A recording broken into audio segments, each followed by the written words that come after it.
Hi guys, current affairs funda में आप सभी का स्वागत है। मैं हूं आपके साथ अभिषेक शर्मा और इस वीडियो में हम 14 मई तक के सभी इंपॉर्टेंट करंट अफेयर्स कवर करने वाले हैं। वीडियो को अंत तक आप जरूर देखिएगा, काफ़ी कुछ आज आपको जानने के लिए मिलेगा। साथ ही गाइस, इस सेशन को शुरू करने से पहले आप सभी को बताना चाहूँगा कि हमारी 1 ईयर की मेंबरशिप आप अवेल कर सकते हैं। इसके अंतर्गत आपको चैनल पर अपलोड होने वाली current affairs video PDF format में मिल जाएगी। इसके लिए आप 249 रुपीज़ पे कर सकते हैं और ये मेंबरशिप आपकी 1 साल के लिए वैलिड रहेगी। इसमें आपको daily current affairs PDF, weekly PDF और मंथली PDF के साथ साथ जो भी टॉपिक वाइज हम करंट अफेयर्स रिलेटेड वीडियोस बनाते हैं, जैसे कि days and themes, books and authors, appointments, obituaries, schemes, इन सभी की PDF भी आपको प्रोवाइड कराई जाएगी। मेंबरशिप पाने का लिंक आपको इस वीडियो के फर्स्ट कमेंट में मिल जाएगा। कोई भी आपकी क्वेरी हो, कुछ भी पूछना चाहते हैं तो हमें कमेंट बॉक्स में ज़रूर लिखिएगा। तो चलिए फिर करते हैं शुरुआत इस वीडियो सेशन की। निम्नलिखित में से कौन प्रबंधन के तहत परिसंपत्ति के मामले में दूसरा सबसे बड़ा फंड हाउस बन गया है? ऑप्शंस आपके सामने हैं और करेक्ट आंसर होगा option C. So ICICI Prudential mutual fund has become the second largest fund house in terms of asset under management. तो यहाँ पर आप देख सकते हैं कि ICICI Prudential mutual fund has pipped HDFC mutual fund as the second largest house in terms of asset under management. ये term आप देख रहे हैं फ्रेंड्स, पिप्ड। पिप्ड का मतलब होता है स्मॉल मार्जिन से किसी को पीछे छोड़ देना। जैसे आप अगर स्पोर्ट्स न्यूज़ देखें तो उसमें ज़्यादातर दिखता है ये शब्द कि विराट कोहली पिप्ड सचिन तेंदुलकर, या फिर बाबर आजम पिप्ड विराट कोहली। तो पिप्ड का मतलब होता है किसी को पीछे छोड़ देना स्मॉल मार्जिन से। अच्छा, जब यहाँ पर इस क्वेश्चन की बात हो ही रही है म्यूचुअल फंड से रिलेटेड, तो ये जान लेते हैं कि स्टॉक मार्केट इन्वेस्टमेंट और म्यूचुअल फंड इन्वेस्टमेंट, इन दोनों में क्या अंतर है। एक सिंपल से एग्जाम्पल से समझते हैं। मान लीजिए मैं देहरादून से दिल्ली जाना चाहता हूँ। मेरे पास 2 ऑप्शन हैं। पहला ऑप्शन ये है कि मेरे पास अपनी कार है, मैं जानता हूँ कि किस तरह से ड्राइव करना है और कौन सा रास्ता मुझे लेना है।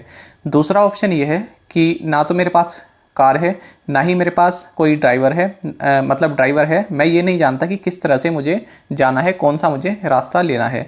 तो मैं क्या करूँगा, एक ड्राइवर हायर करूँगा, या फिर आप कह सकते हैं कि किसी प्रोफेशनल को हायर करूँगा जो कि मुझे देहरादून से दिल्ली तक छोड़ देगा। तो यही अंतर है स्टॉक मार्केट इन्वेस्टमेंट में और म्यूचुअल फंड इन्वेस्टमेंट में। अगर आप जानते हैं अपने डिसीजंस लेना कि किस तरह से आप इन्वेस्ट करें, तो आप स्टॉक मार्केट में इन्वेस्ट करते हैं खुद से।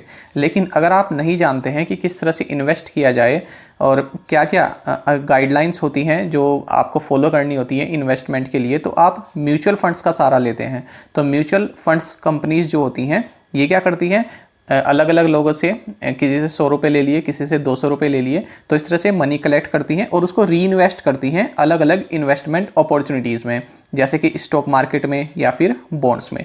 तो अगर सिंपल से कहें कि अगर आप जानते हैं कि किस तरह से इन्वेस्ट करना है तो आप स्टॉक मार्केट में इन्वेस्ट करते हैं। अगर आप नहीं जानते कि किस तरह से स्टॉक मार्केट में इन्वेस्ट करते हैं तो आप म्यूचुअल फंड का सहारा लेते हैं। साथ ही म्यूचुअल फंड में जो है स्टॉक मार्केट से थोड़ा कम रिस्क होता है, लेकिन FDs के मुकाबले ज़्यादा रिस्क होता है। साथ ही इस क्वेश्चन में अगर हम बात करें तो SBI म्यूचुअल फंड ये पहले नंबर पर है, ठीक है, ये लार्जेस्ट फंड हाउस है इन terms of asset under management. और 4th नंबर पर है आदित्य बिरला सन लाइफ म्यूचुअल फंड। आगे बढ़ते हैं। के राघोथमैन, जिनका हाल ही में निधन हो गया, किस केस के मुख्य जांच अधिकारी थे? तो इसका सही आंसर होगा ऑप्शन बी। सो के Raghotman, who passed away recently, was the chief investigation officer of Rajiv Gandhi assassination case. Friends, ये स्पेलिंग आप याद रखिएगा assassination की। ये कई बार SSC और अलग अलग एग्जाम्स में पूछ ले जाता है, जिनमें कि आपको बताना होता है, 4 ऑप्शन दिए रहते हैं कि कौन सी स्पेलिंग सही है, तो इसको याद रखिएगा। अच्छा, अब जानते हैं। देखिए, ये रिटायर्ड CBI ऑफिसर थे और इनका हाल ही में निधन हो गया है।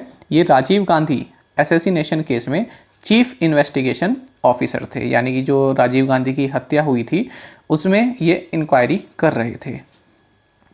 और इनको पुलिस मेडल और प्रेसिडेंट मेडल से भी सम्मानित किया जा चुका है। इन्होंने एक बुक भी लिखी थी, conspiracy to kill Rajiv Gandhi. तो देखिए, राजीव गांधी के साथ क्या हुआ था कि ये श्री पेरुम्बुदूर लोकसभा कांग्रेस, एक लोकसभा कॉन्स्टिट्यूंसी है यहाँ पर आपकी चेन्नई तमिलनाडु में। तो यहाँ पर ये एक कैंडिडेट के लिए प्रचार करने गए हुए थे। तो एक वुमेन जिनका नाम था तेनमोजी राजारत्नम, तो ये आई राजीव गांधी के पास और इनके पैर छूने लगी। तभी इन्होंने एक जो बेल्ट बांधी हुई थी जिसमें कि काफ़ी सारा RDX था, वो एकदम से ब्लास्ट कर गई और राजीव गांधी की जो है मृत्यु हो गई। हाल ही में भारत स्विस वित्तीय वार्ता के किस संस्करण का आयोजन किया गया? तो इसका सही आंसर होगा ऑप्शन सी। तो fourth edition of India Swiss financial dialogue was held recently. ये आप याद रखिएगा, स्विट्जरलैंड का फ्लैग है, देख रहे हैं आपकी रेड बैनर पर वाइट कलर का क्रॉस बना हुआ है। तो fourth India Swiss financial dialogue was held recently, और भारत की तरफ से जो हमारे इकोनॉमिक अफेयर्स सेक्रेटरी हैं अजय सेठ, इन्होंने लीड किया। साथ ही फ्रेंड्स आपको बता दें कि स्विट्जरलैंड जो है ये लैंडलॉक कंट्री है। फ्रेंड्स ये मैं इसलिए बता रहा हूँ क्योंकि एक दो एग्जाम में देखा गया है कि स्विट्जरलैंड भी आपके ऑप्शन में रहता है, पूछा जाता है कि कौन सी इनमें से लैंडलॉक कंट्री नहीं है। बैंक के एग्जाम में तो इस तरह से नहीं पूछा जाता, पर और जो एग्जाम होते हैं जिनमें जनरल अवेयरनेस काफ़ी और अच्छे लेवल की पूछी जाती है, बैंक से हटकर पूछी जाती है, उनमें पूछ लिया जाता है। तो आप देख रहे होंगे स्विट्जरलैंड अलग अलग कंट्रीज से घिरा हुआ है, कहीं पर भी इसकी कोस्ट लाइन नहीं है या फिर ये ओशन से कहीं पर कनेक्ट नहीं है, तो इस तरह की कंट्रीज़ लोकलैंड कंट्रीज़ बोली जाती हैं। तो कहीं भी ये वाटर बॉडी से कनेक्ट नहीं है, तो इसलिए ये लैंडलॉक कंट्री है। साथ ही आपको ये भी जानना चाहिए कि यूनाइटेड नेशन का ऑफिस भी है जेनेवा में, और इस बिल्डिंग को बोलते हैं पैलेस ऑफ नेशंस। अच्छा, ये हमारे मार्च के करंट अफेयर्स की पीडीएफ में से मैंने कटिंग ली है, तो इसमें सभी ऑर्गेनाइजेशन जिनका हेडक्वार्टर स्विट्जरलैंड में है ये लिस्ट दी गई है। UNHRC, WHO, ILO, ITU, UNHCR, WTO, WIPO, BIS, इस तरह से यहाँ पर भी ये सभी हैं। तो इनकी आप स्क्रीनशॉट ले लीजिएगा, रिवाइज करने के लिए आपके लिए काफ़ी ईजी रहेगा। आगे बढ़ते हैं। किस देश के क्रिकेटर BJ वॉटलिंग ने संन्यास की घोषणा की है? ऑप्शंस आपके सामने हैं और करेक्ट आंसर होगा option D. So New Zealand's cricketer BJ Watling has announced retirement. अच्छा, ये आप हेडलाइन देख रहे होंगे, BJ Watling the Quint essential New Zealander and the best at what he does. तो फ्रेंड्स यहाँ पर जो ये वर्ड लिखा है क्विंट एसेंशियल, इसका मतलब होता है कि अल्टीमेट, किसी चीज़ का परफेक्ट एग्जाम्पल होना। तो ये जो है न्यूजीलैंड क्रिकेट का एक परफेक्ट एग्जाम्पल यहाँ पर कहा गया है, अल्टीमेट। इनको विकेट कीपर बैट्समैन बताया गया है। तो ये वर्ड है, ये वाला भी आपका SSC और बैंक एग्जाम में कई बार पूछ लिया जाता है, ये याद रखिएगा। सिनोनिम्स इसके ज़्यादातर पूछे जाते हैं, या फिर वन वर्ड सब्स्टिट्यूशन में भी पूछ लिया जाता है ये सब। दूसरी हेडलाइन आप देखिए, headline BJ Watling announces retirement from all forms of cricket to hang his boots after the England tour. तो हैंग हिज बूट्स, तो हैंग वंस बूट्स का मतलब होता है अगर आप अपने बूट्स हैंग कर रहे हैं, इसका मतलब आप रिटायर हो रहे हैं। ये आपका इडियम्स एंड फ्रेजेस में पूछा जाता है SSC एग्जाम्स में ज़्यादातर। तो याद रखिएगा, हैंग बूट्स का मतलब होता है आप रिटायर हो रहे हैं, ठीक है, संन्यास ले रहे हैं। तो ये न्यूजीलैंड क्रिकेट के विकेट कीपर बैट्समैन हैं, और हाल ही में जो इंग्लैंड के साथ इनका क्रिकेट सीरीज होने वाली है उसके बाद ये संन्यास ले लेंगे।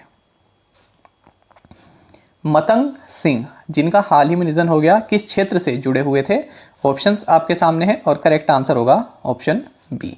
सो Matang Singh who passed away recently was associated with politics. किस तरह से जुड़े हुए थे? पॉलिटिक्स थे। तो एक तो ये फॉर्मर यूनियन मिनिस्टर थे और कांग्रेस के लीडर थे।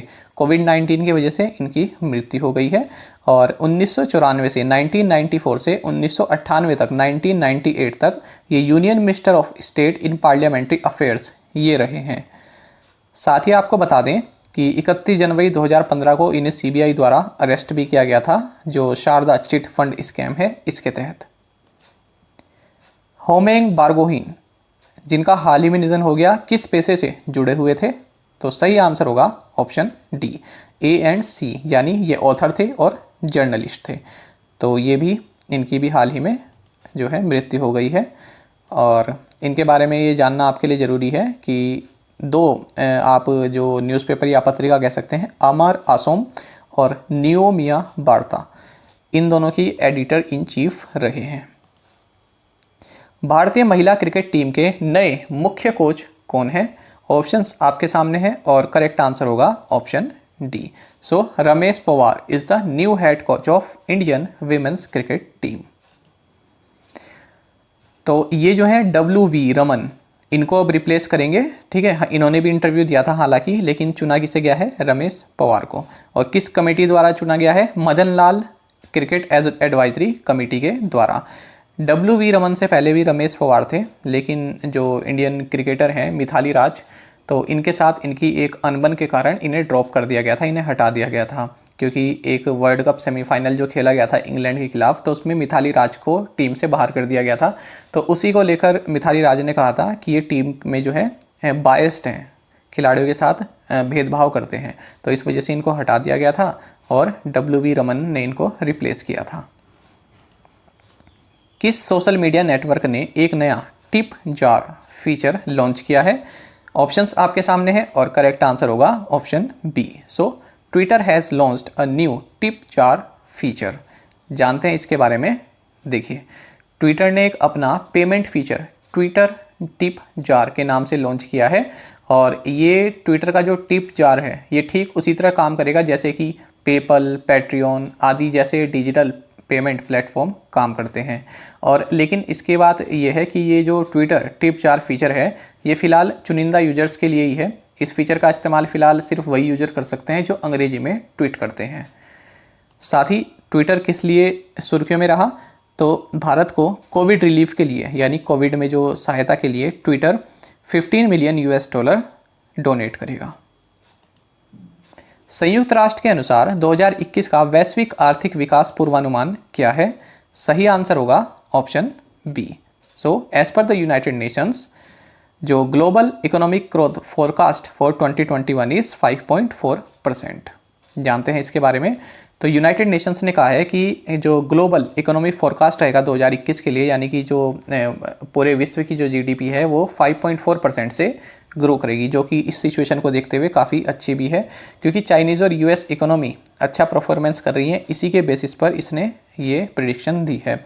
और 2022 के इसने कहा है कि 2022 में 4.7% से ग्रो करेगा, लेकिन IMF ने कहा है कि 4.4% से ग्रो करेगा। तो दोनों एजेंसीज के आप याद रखना।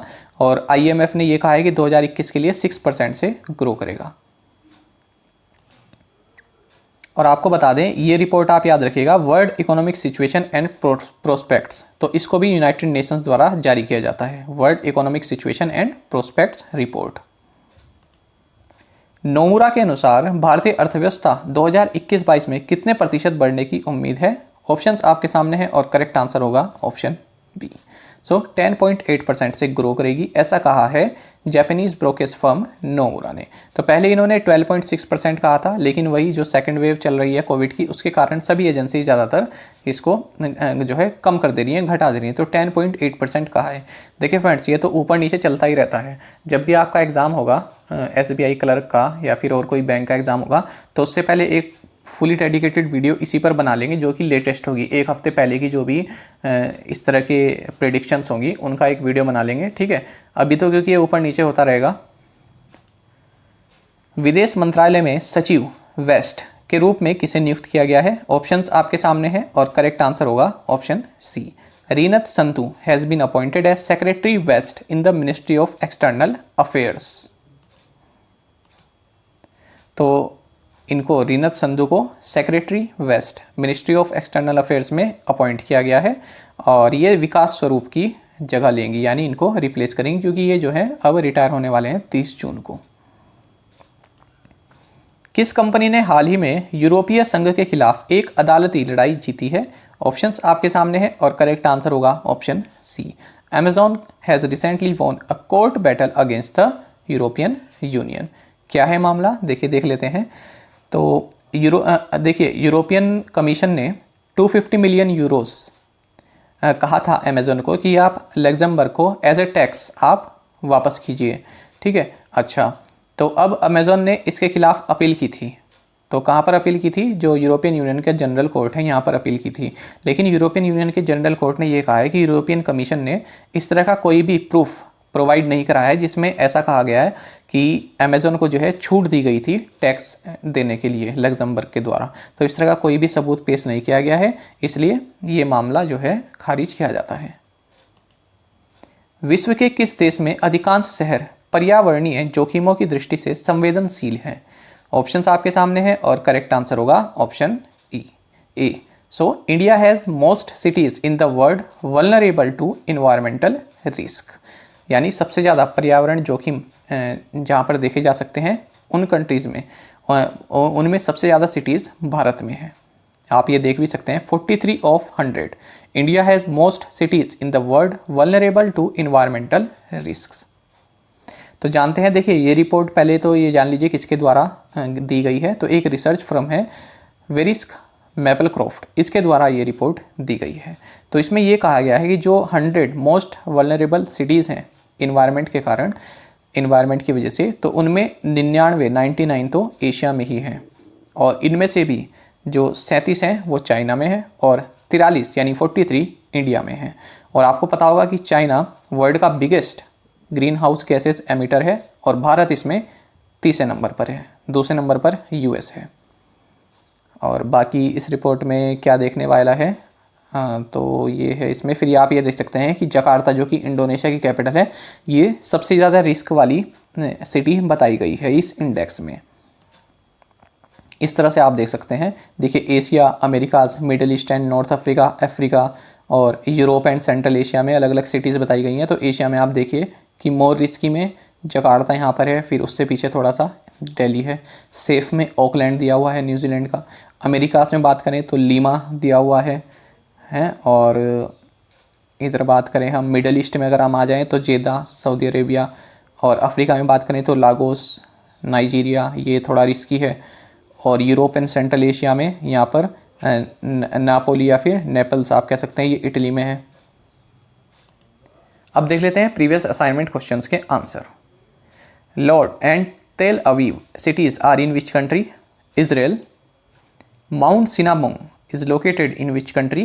Indonesia. N. Rangaswamy is the Chief Minister of which state or UT? Puducherry. Synagogue is the place of worship of which religion? Judaism. Who has been elected as the leader of opposition in the West Bengal Assembly? Suvendu Adhikari. और आप में से कई students ने, कई aspirants ने पांचों questions के आंसर काफ़ी अच्छे से दिए हैं। अब देख लेते हैं आज के assignment questions. Who is the new administrator of NASA? इसको हम एमसीक्यूज फॉर्मेट में भी कर चुके हैं पहले। Doctor Lotay Tshering is the prime minister of which country? Fire temple is the place of worship of which religion? Iron Dome air defence system is used by which country? Veer Bhumi और land of brave is a memorial of which Indian leader? तो पांचों questions के answer आप हमें comment box में ज़रूर से बताइएगा। अगर आपको एक क्वेश्चन का आंसर भी आता है तो वो भी आप हमें ज़रूर बताया कीजिए। और साथ में आप सभी करंट अफेयर्स फंडा को टेलीग्राम पर भी ज्वाइन कर सकते हैं। यहाँ पर रेगुलर वीडियो अपडेट्स और करंट क्विजेस हम आप सभी के लिए डालते हैं। साथ ही डिस्कशन ग्रुप में आप किसी भी क्वेश्चन का सोल्यूशन पा सकते हैं। और दोस्तों यहाँ पर हमारे करंट अफेयर्स की प्लेलिस्ट दी गई है, इसको आप ज़रूर देखें और अपने दोस्तों के साथ व्हाट्सएप एंड टेलीग्राम पर शेयर करें, लाइक करें और कमेंट करके बताइएगा कि ये वीडियो आपको कैसी लगी। Thank you guys.